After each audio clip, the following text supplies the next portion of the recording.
Bernie Sanders, and in Wisconsin, where Governor Scott Walker gets a lot of the attention, as you would imagine. Let's talk about a couple of states that are important, including Ohio tonight, the scene of our debate. What candidates and issues are at the top?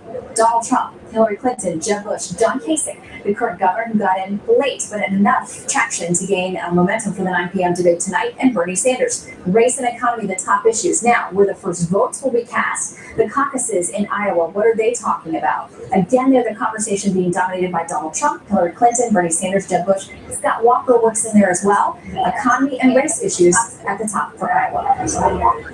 And tonight, as the debate is going on, we'll be able to highlight real-time data with Facebook. So Iowa tonight, you see some reaction about which moments, which candidates are getting most buzz tomorrow. That's tonight post-debate. Chad, thank you. And of course, we're incorporating all kinds of things from Facebook, questions and data throughout the debate tonight. Next up, Charles Krauthammer, who may shine in tonight's primetime spotlight, and maybe a look at the last debate as well.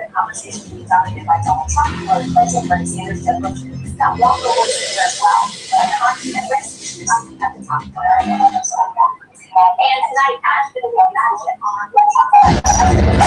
we got the Soviet spy, but there's a wrinkle. They got a spy pilot with a head full of classified information. We want you to negotiate this swap with an insurance lawyer. I'm not sure I want to pick that up. Are you good at what you do? This will be a first for the both of us. You should be careful. Where do they want this negotiation? East Berlin. Just tell me that you're not going to give it any danger. I don't even care if that's the truth. Give me something to hold on to. Stay away from the wall. Cross it and you'll be shot. Things started to fall apart. Is this your position or your government's? We need to have the conversation our governments can have. One country, consistence, and then over the war. The next mistake our country's made could be the last one. Hundreds of spies made it into the team.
If we don't stop them over there, they are coming here just as sure as I stand here in front of you.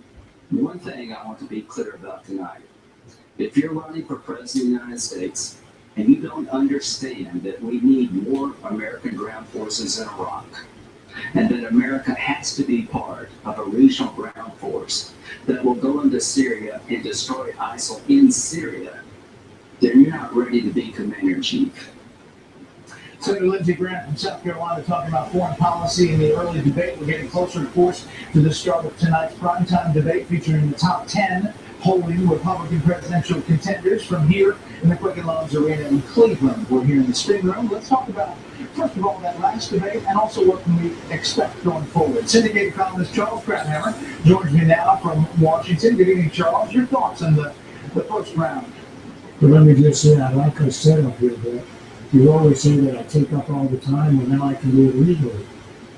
Look, I think that was a remarkable statement, because this is a man who knows he's not going to win the nomination, and he's not in it really for that, but he wants to make the point. To say openly as he did, basically I want to send our troops back into Iraq and actually into Syria, is fatal in terms of winning the nomination of the presidency. But I think he has sort of in the courage of his convictions, he wants to make that case and to challenge anybody who says otherwise. But you could see it in his tone, very dour and flat. This was not a happy talk campaign. There's a guy who's worried, who's serious, and he wants to make that case. You know, Charles, a lot of people are talking about, and we've seen it on Twitter, on Facebook, about Carly Fiorina coming out of this early debate. Here she is asked about Donald Trump, and this is what she says coming out. I didn't get a phone call from Bill Clinton before I jumped in the race. Did any of you get a phone call from Bill Clinton? I didn't. Maybe it's because I hadn't given money to the foundation or donated to his wife's Senate campaign. So Carly Fiorina there, tongue-in-cheek about Bill Clinton's phone call to Donald Trump. Your thoughts about her performance, a wide range of topics that she answered to. I think that Chris Wallace is exactly right. She won the debate. She won it going away. She was, on the one hand, very fluid, and on the other, very strong and combative. The fluidity was when she was asked, for example, about the Middle East. She went to a list of American allies that have not gotten what they need from us in a way that showed a real command of the facts.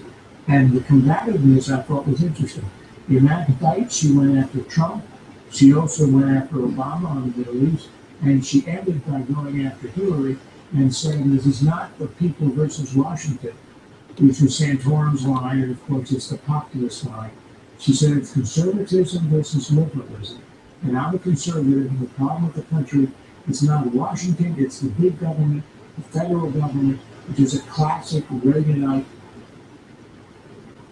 position. I thought that was a really interesting distinction, and I would watch for the same distinction in the big debate tonight. Charles, you made it under the buzzer. That was good stuff. Thanks for being here. The big event tonight, when we go Wow. with you, Juan Williams and Steve Hayes here in Cleveland with their predictions for the main events tonight.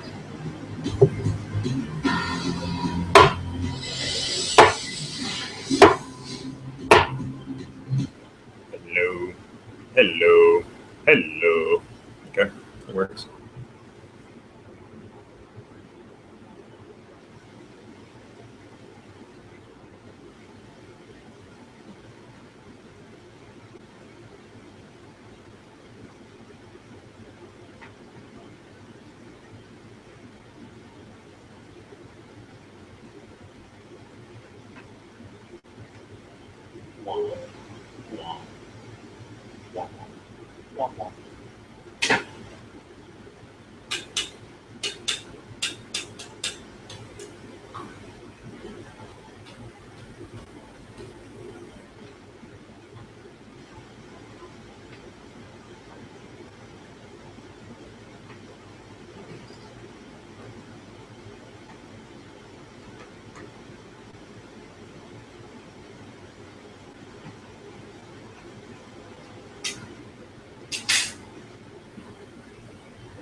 No.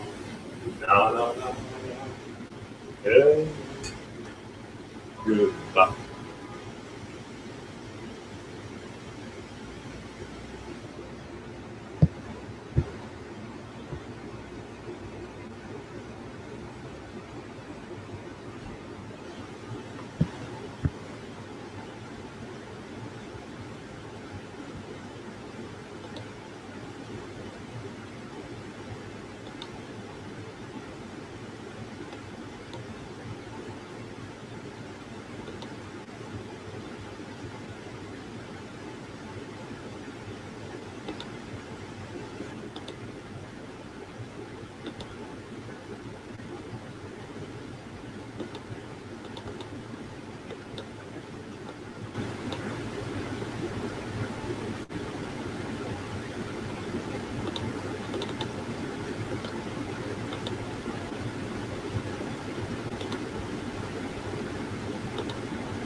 It's around 2016.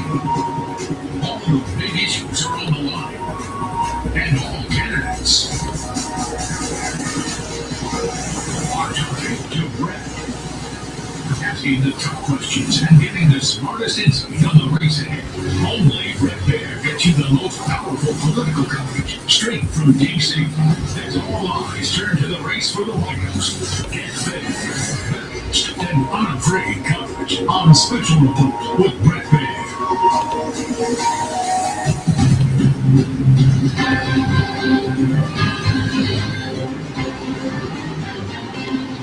If we were to expand the for every uninsured person we cover in Louisiana, we kick more than one person out of private insurance or remove their opportunity to private insurance.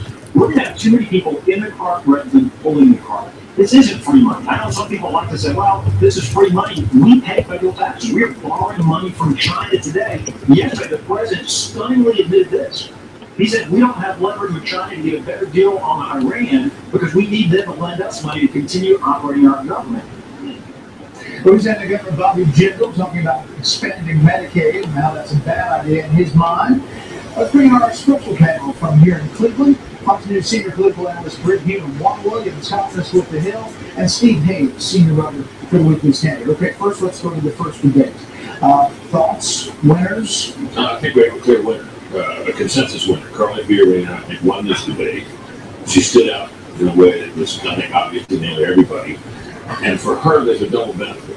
At 5 o'clock in the afternoon, a lot of people won't have seen this, but because she did so well, a lot of what she said will be replayed, and the news audiences all over the country are going to hear that she won the debate. So it bodes well for her chances of getting a bump in the polls that would vault her into a position to be in the first string in the next debate. Juan, you concede on, I mean, you agree with that? Concede. I like that. Usually, I always say,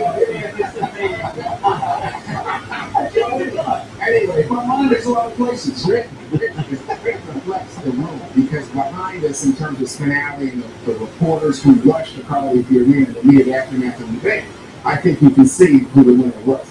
The thing about this was that, to me, it looked so uniform. I don't think there was any knockout punch that you could say, oh, Carly knocked everybody else out. It was that she was sharp. I like, for example, her response when asked about Donald Trump. He said, I didn't get a call from the Clintons. It's clear that she had a focus on the Clintons and on the issue of electability, which I think is so critical. All these others had to fill in resumes. In a sense, she seemed as if she was ready. it was a different dynamic, though, we should point out. They didn't go at each other, obviously. There wasn't a lot of interaction between candidates on that stage. Many of them swung up to people above them in the polls. It's a little surprising because you get anecdotally, Steve, that she's doing well on the stuff in New Hampshire, in Iowa, and yet she couldn't break through in the polling nationally. Yeah, this is one of the big mysteries of this campaign thus far, as far as I'm concerned. It is the case that anybody who's seen her in person or watched her give an interview comes away impressed with virtually anybody, but it hasn't translated in the polls. And I think part of that is there's a sense that she can't win, and that she's running for some reason, running to take on Hillary, running to be a cabinet secretary, something like that.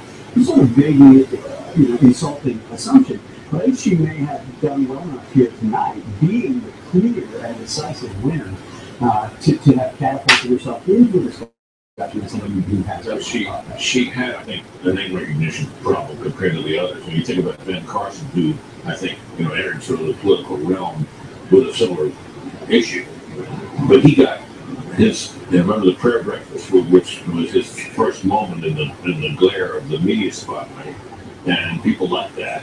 And it vaulted him into sort of political celebrity status, and she was way in the background at that time. So she kind of came late to this, and I think this helps explain why even someone who's so dazzling so prominent in these television appearances and on the stump, it took a while. So this might be the thing that lets her break out and be a part of this. Come on, let's turn toward tonight. Expectations, what are you looking for? Obviously, a lot of people on that stage. You could make a big moment. Well, so given what we saw this afternoon, I think lots of people are going to want to speak to the electability issue. Can I make the case here among my fellow Republicans that I can beat Hillary Clinton protecting on the other side?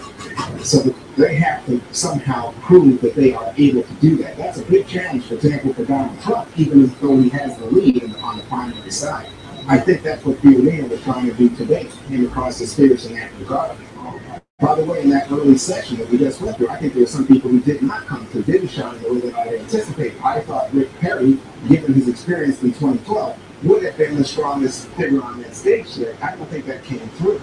I thought that Senator Graham cleared what his point was about fighting the war. But again, not in a way that I thought allowed him to pop from the others. But when it comes to tonight, you're going to see, I think, more of the kind of combative willingness to take on fellow Republicans, in specific one, Donald Trump. Yeah, see, I think Donald Trump obviously is the big story. He's unanticipated. You don't know what he's going to say. So the expectations are high for him, I think. But really, Jeb Bush is the candidate who needs to do well tonight. He had sort of a rough go on Monday night. He had the gaffe, or what was made into a gaffe on Tuesday with his comment about women's health care. And I think he's going to have to say to people through his performance tonight, I'm a partner of the president, I'm not going to be somebody who's committing gaps on a regular basis, and that's why you should be able to do. You know, a little behind the scenes lifting the curtain here this afternoon. They didn't have to use that bell too much. They kept No, it they on, Really, and they kept it roughly a minute. Don't know if that's going to happen tonight or not. but you're getting a bucket. Well, this is the behind the scenes. So we wanted to use the shot clock violation that LeBron James hears when he's in this very building playing for the Cleveland Cavaliers. But we tried it out today, and it was so cavernous and jarring that Echoing, even though it was short, we tossed it. We shouldn't be jarring, and